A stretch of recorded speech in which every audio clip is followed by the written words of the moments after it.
കർണാടകയിലെ ഷിരൂരിൽ അർജുനായുള്ള തെരച്ചിൽ പുനരാരംഭിച്ചു. ഈശ്വർ മാൽപയും സംഘവും പുഴയിൽ ഇറങ്ങിയപ്പോൾ പരിശോധന നടത്തുകയാണ്. നേവിയും NDRF സംഘവും അവിടെയുണ്ട്. ഇന്ന് മണി 9-10 മണി കറക്റ്റായി നമുക്ക് വെള്ളത്തിലേ പോകും. ഇപ്പൊ ഇത് ഇവിടെ വരുന്ന സമയത്ത് വെള്ളം കൊഞ്ചം കലക്കുണ്ട്, റെഡ് ആയിട്ടുണ്ട്. നിങ്ങൾ കാണുന്നുണ്ട്, എല്ലാം കൊഞ്ചം റെഡ് ഉണ്ട്. അടിഭാഗത്തിൽ ഞങ്ങൾ അണ്ടർ ടോർച്ച് കാണുന്നില്ലെങ്കിൽ ഒരു ബുദ്ധിമുട്ടാവും. നമ്മളിപ്പോ അടയാളം ഉണ്ട്, ഇപ്പൊ കയറ് കിട്ടിയത് നിങ്ങൾ പ്ലോട്ട് ആക്കിയിട്ട് പോയിട്ടുണ്ട്. ആ പ്ലോട്ടിലെ പോയിട്ട് നമ്മൾ ഒരു നിങ്ങളെ നോക്കിയ ഒരു സ്ഥല കേന്ദ്രബിന്ദുവൊക്കെ ആ സ്ഥലത്ത് നിന്ന് പോയിട്ട് തേടും. കളക്കൊരു പ്രശ്നമുണ്ട്, കളക്കായങ്ങൾ 0% കീഴെ ഒന്നും കാണാൻ വയ്യ. അത് ഞങ്ങൾ ടോർച്ചുണ്ട്, അണ്ടർവുഡ് ടോർച്ചുണ്ട് സ്പെഷ്യലിട്ട്. ആ ടോർച്ച് ഇട്ടിട്ട് ഞങ്ങൾ നോക്കുമ്പോൾ. ഫെലിക്സ് വിവരങ്ങളുമായി നമുക്കൊപ്പം ഷിരൂരിൽ നിന്ന് ചേരുന്നുണ്ട്. ഫെലിക്സ്, അല്പം വൈകിയാണെങ്കിലും ഇന്നത്തെ തെരച്ചിൽ അതിപ്പോൾ മാൽപ്പയും അതോടൊപ്പം തന്നെ നേവിയും ആരംഭിച്ചിട്ടുണ്ട്. ക്രെയിനുകൾ അവിടേക്ക് എത്തിയോ?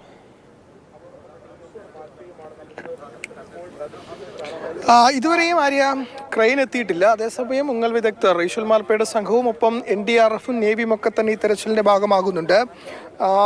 നേവിയുടെ രണ്ടുപേരാണ് നേവിയുടെ ഭാഗമായി ഇപ്പോൾ മുങ്ങൽ വിദഗ്ധർ ഈ പുഴയിലിറങ്ങി തെരച്ചിൽ നടത്തുന്നത്. ഒപ്പം തന്നെ ഈശ്വർ മാൽപ്പയുടെ കൂടെയുള്ള 3 പേർ, ഈശ്വർ മാൽപ്പ അടക്കം 3 പേർ തെരച്ചിലിന്റെ ഭാഗമാകുന്നു. ഒപ്പം തന്നെ NDRFിന്റെ ഒരാൾ കൂടി ഈ തെരച്ചിലിൽ നമുക്ക് ഈ ദൃശ്യങ്ങളിൽ കാണാൻ സാധിക്കും, ഈ തെരച്ചിലിന്റെ ഭാഗമാകുന്നുണ്ട്. അങ്ങനെ 5 പേരാണ് ഇപ്പോൾ ഈ 6 പേരാണ് ഇപ്പോൾ മൊത്തം ഈ തെരച്ചിലിന്റെ ഭാഗമാകുന്നത്. പുഴയുടെ വിവിധ ഇടങ്ങളിൽ, അതായത് നമ്മൾ എല്ലാ ഇടങ്ങളിലേക്കും തെരച്ചിൽ വ്യാപിപ്പിച്ചിട്ടില്ല. കൃത്യമായൊരു സ്ഥലം സ്പോട്ട് ചെയ്ത് ആ സ്പോട്ടിൽ തന്നെ തെരച്ചിൽ നടത്തുന്നു എന്നതാണ്. അങ്ങനെ NDRFിൻ്റെയും ഒപ്പം തന്നെ നേവിയുടെയും ഈശ്വർ മാൽപ്പയുടെ സംഘം നേരത്തെ തന്നെ 10 മണിക്ക് ശേഷം തന്നെ തെരച്ചിൽ ആരംഭിച്ചു. അവർ പുഴയിൽ ഇറങ്ങിയുള്ള തെരച്ചിൽ ഇപ്പോഴും തുടരുകയാണ്. നേരത്തെ ഒരു വിസിബിലിറ്റി പ്രശ്നമുണ്ടായിരുന്നു, പ്രത്യേകിച്ചും കലക്കവെള്ളമാണ്. ആ കലക്കവെള്ളമായതുകൊണ്ട് തന്നെ ചെളി നിറഞ്ഞ വെള്ളത്തിൽ കാഴ്ചക്കുറവ് ഒരു പ്രധാന വെല്ലുവിളിയായി മുന്നിലുണ്ടായിരുന്നു. പക്ഷേ അതിനെ മറികടക്കാൻ കഴിയും എന്ന പ്രതീക്ഷയും ആത്മവിശ്വാസമാണ് ഈശ്വർ മാൽപ്പ സംഘം പങ്കുവച്ചത്. അതിൻ്റെ അടിസ്ഥാനത്തിൽ അവർ ഇപ്പോൾ തിരച്ചിൽ തുടരുന്നു. ഇത്രയും നേരം തിരച്ചിൽ നടത്തിയിട്ടും എന്തെങ്കിലും ഇന്നത്തെ ദിവസം അങ്ങനെ കൂടുതലായി ഒന്നും കണ്ടെത്തിയിട്ടില്ല എന്നതാണ് നമുക്ക് മനസ്സിലാക്കാൻ സാധിക്കുന്നത്. നേരത്തെ നമുക്കറിയാം, കഴിഞ്ഞ ദിവസമൊക്കെ നേവിയും ഈശ്വർ മാൽപ്പയുടെ സംഘവും മാത്രമാണ് തെരച്ചിലെങ്കിൽ ഇപ്പോൾ അങ്ങനെയല്ല. NDRFിൻ്റെ ഒരു അംഗം കൂടി പുഴയിൽ ഇറങ്ങി, അതായത് സാധാരണ അവർ പുഴയിൽ ഉണ്ടാകും, പക്ഷേ പുഴയിൽ ഇറങ്ങി ഉള്ളൊരു തെരച്ചിലിന് NDRFിൻ്റെ സംഘവും ഇപ്പോൾ നേതൃത്വം നൽകുന്നു എന്നിങ്ങനെയാണ്. അപ്പോൾ മൊത്തം 5 ബോട്ടുകളാണ്. 5 ബോട്ടുകളിലായുള്ള സംഘം, അതിൽ 3 ബോട്ടുകളിൽ NDRFിൻ്റെ സംഘമാണ്, 2 ബോട്ടുകൾ നേവിയുടേതും പിന്നീട് ഈശ്വർ മാൽപ്പയുടെ സംഘവുമാണ് ഇപ്പോൾ പുഴയിൽ ഇറങ്ങിയുള്ള ഈ തിരച്ചിൽ നടത്തുന്നത്. പക്ഷേ ഈ തിരച്ചിൽ ഇതുവരെയും ഏതെങ്കിലും ലോറിയുടെയോ മറ്റോ ഭാഗങ്ങളൊന്നും തന്നെ കണ്ടുകിട്ടിയിട്ടില്ല എന്നതാണ്. പക്ഷേ വലിയ പ്രതീക്ഷയുണ്ട്. ഏറ്റവും പ്രധാനപ്പെട്ട കാര്യം ഇന്ന് തിരച്ചിൽ ഈ ക്രെയിൻ എത്തിക്കുക എന്നതാണ്. കാരണം ക്രെയിൻ എത്തിച്ച ശേഷമാകും ഈ കയർ ലഭിച്ച ഭാഗത്തെ മരം, ആ ആൽമരം അവിടെ നിന്നും പുറത്തേക്ക് ക്രെയിനിൽ കെട്ടി വലിച്ച് പുറത്തേക്ക് എടുക്കുന്നത്. അങ്ങനെ ഈ ക്രെയിൻ പുറത്തേക്ക് എടുത്തതിന് ശേഷം മാത്രം അവിടെ ചെളിയും മണ്ണും ഒക്കെയുള്ള സ്ഥലമുണ്ട്. അവിടെ ഡ്രഡ്ജർ തിങ്കളാഴ്ച എത്തുമെന്നാണ് പ്രതീക്ഷിക്കുന്നത്. അങ്ങനെ ഡ്രഡ്ജർ കൂടി എത്തിച്ച് അവിടുത്തെ ചെളിയും മണ്ണും ഒക്കെ തന്നെ മാറ്റിയാൽ അതിനിടയിൽ ലോറി ഉണ്ടാകുമെന്ന പ്രതീക്ഷ തന്നെയാണ്. ഏതായാലും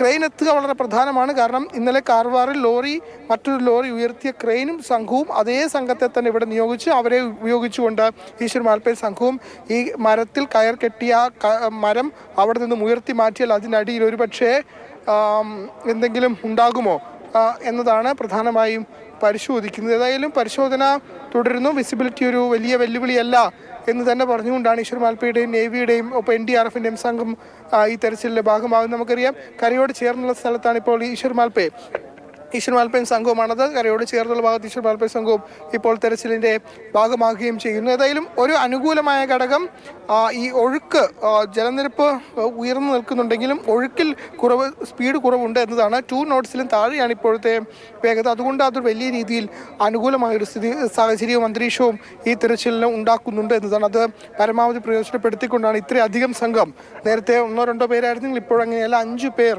6 പേർ ഇപ്പോൾ ഈ തെരച്ചിലിൻ്റെ ഒരേ സമയം മുങ്ങൽ വിദഗ്ധർ ഈ തെരച്ചിലിൻ്റെ ഭാഗമാകുന്നു എന്നതാണ്. ഏതായാലും ഇപ്പോഴത്തെ സാഹചര്യത്തിൽ പരമാവധി തെരച്ചിൽ നടത്തുന്നുണ്ട്. ഒപ്പം തന്നെ അവിടെ നിന്നും ക്രെയിൻ ഉപയോഗിച്ച് ക്രെയിൻ ഇവിടേക്ക് കാർവാറിൽ നിന്നും എത്തേണ്ടതുണ്ട്. കാർവാറിൽ നിന്നും ഇതുവരെയും ക്രെയിൻ ഇവിടേക്ക് എത്തിയില്ല. ഏതായാലും ഉച്ചയോടുകൂടി തന്നെ എത്തും എന്നതാണ് നമ്മൾ പ്രതീക്ഷിക്കുന്നത്. അങ്ങനെ ക്രെയിൻ എത്തുകയാണെങ്കിൽ ക്രെയിൻ ഉപയോഗിച്ച് അവിടെയുള്ള ആൽമരം പുറത്തേക്ക് എടുത്ത ശേഷം അതിനുള്ളിൽ ലോറി ഉണ്ടെന്ന് പരിശോധിക്കും. ഇല്ലെങ്കിൽ അവിടെ ഡ്രഡ്ജർ സംവിധാനം മെഷീൻ ഉപയോഗിച്ചുകൊണ്ട് തിങ്കളാഴ്ച അത് ഇവിടെ എത്തുകയാണെങ്കിൽ ആ മെഷീൻ ഉപയോഗിച്ചുകൊണ്ട് അവിടെ നിന്നും കല്ലും മണ്ണും ചെളിയും അവിടെ നിന്നും പുറത്തേക്ക് മാറ്റി അതിനടിയിൽ ലോറി ഉണ്ടോ എന്ന പരിശോധന കൂടി നടത്താനാണ് ഇപ്പോഴത്തെ തീരുമാനം. ഏതായാലും ഒരേ സ്ഥലത്ത്, അതായത് ഒരു നിശ്ചിത സ്ഥലം കേന്ദ്രീകരിച്ച് അവിടെ മാത്രമാണ് പരിശോധന നടത്തുന്നതിന് അപ്പുറത്തേക്ക് വലിയ രീതിയിൽ തെരച്ചിൽ വ്യാപിപ്പിക്കുന്നില്ല. ആ സ്ഥലത്ത് ലോറി ഒരുപക്ഷെ ഉണ്ടാകാം എന്നതാണ് ഇതുവരെ നടത്തിയ പരിശോധനയിൽ നിന്നും ഈ സംഘങ്ങളൊക്കെ, സേനാ സംഘങ്ങളും ഒപ്പം തന്നെ ഈശ്വരമാർപ്പയുടെ സംഘവും ഒരു പ്രാഥമിക നിഗമനത്തിലേക്ക് എത്തിയിട്ടുള്ളത്. കാരണം അവിടെ നിന്നും കയർ ലഭിച്ചിരുന്നു. ആ കയർ ഈ ആൽമരത്തിൽ ചുറ്റിയാണ് ഉണ്ടായിരുന്നത്.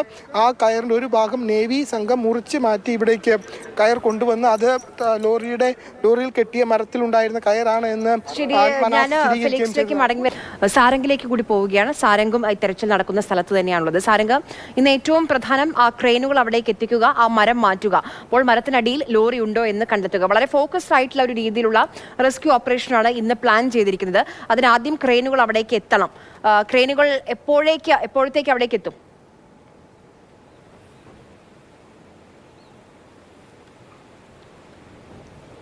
ആര്യ, ഉച്ചയ്ക്ക് മുൻപായിട്ട് ഇവിടെ ക്രെയിനുകൾ എത്തിക്കാൻ സാധിക്കുമെന്നാണ് ജില്ലാ ഭരണകൂടത്തിന്റെ ഭാഗത്ത് നിന്ന് കിട്ടുന്ന ഉറപ്പ്. ആ ഒരു ഉറപ്പ് തന്നെയാണ് അവർ മാൽപേ സംഘത്തിനും NDRFനും നേവിക്കും നൽകിയിട്ടുള്ളത്.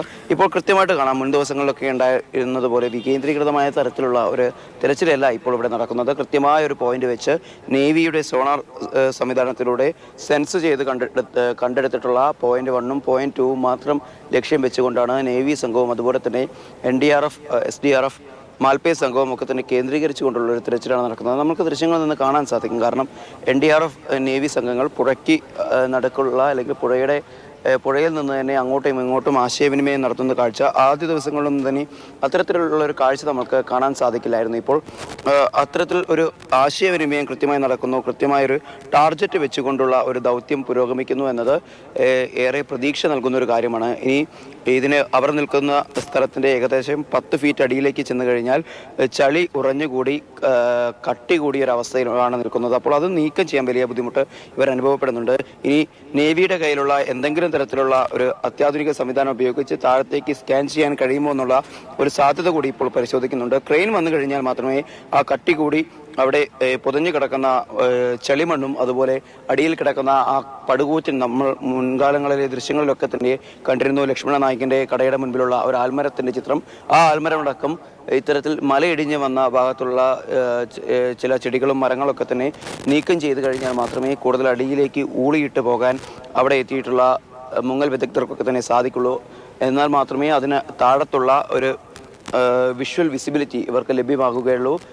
അതിനെ കൃത്യമായി അതിനെ ഉന്നയിച്ചുകൊണ്ടായിരിക്കും ഒരു പക്ഷേ ഈ മിഷന്റെ മുന്നോട്ടേക്കുള്ള ഒരു ചലനം എന്ന് തന്നെ നമുക്ക് പറയേണ്ടി വരും. കാരണം ക്രെയിൻ ഉച്ചയ്ക്ക് മുൻപ് തന്നെ രാവിലെയോടുകൂടി തന്നെ എത്തുമെന്നൊരു വിവരമായിരുന്നു ആദ്യം ലഭിച്ചിരുന്നത്. എന്നാൽ ഉച്ചയ്ക്ക് ശേഷമേ അല്ലെങ്കിൽ ഉച്ചയോട് അടുത്ത സമയം തന്നെ ഇപ്പോൾ ക്രെയിനുകൾ എത്തുള്ളൂ എന്നാണ് പറയുന്നത്. നിലവിലെ കിട്ടിയ വിവരങ്ങൾ അനുസരിച്ച് 3ഓളം ഉച്ചയ്ക്ക് മുൻപായി ആ ക്രെയിനുകൾ അവിടേക്ക് എത്തിക്കാൻ കഴിയുമെന്നാണ് പ്രതീക്ഷിക്കുന്നത്. ഇന്നലെ ഇതേ ടീം തന്നെയാണ് ഒരിടത്ത് പാലം തകർന്ന് ഈ കാളി നദിക്ക് കുറുകെയുള്ള പാലം തകർന്ന് വീണ ലോറി പുറത്തേക്ക് എത്തിച്ചത്. അതുകൊണ്ട് വലിയ പ്രതീക്ഷകളുണ്ട്. ക്രെയിനുകൾ എത്തിച്ച് ആ മരം മാറ്റിയാൽ മരത്തിനടിയിൽ കുടുങ്ങിക്കിടക്കുന്ന നിലയിൽ ലോറി ഉണ്ടോ, അർജുന ലോറി ഉണ്ടോ എന്ന് നമുക്ക് കണ്ടെത്താൻ കഴിയും എന്നുള്ളതാണ് പ്രതീക്ഷ.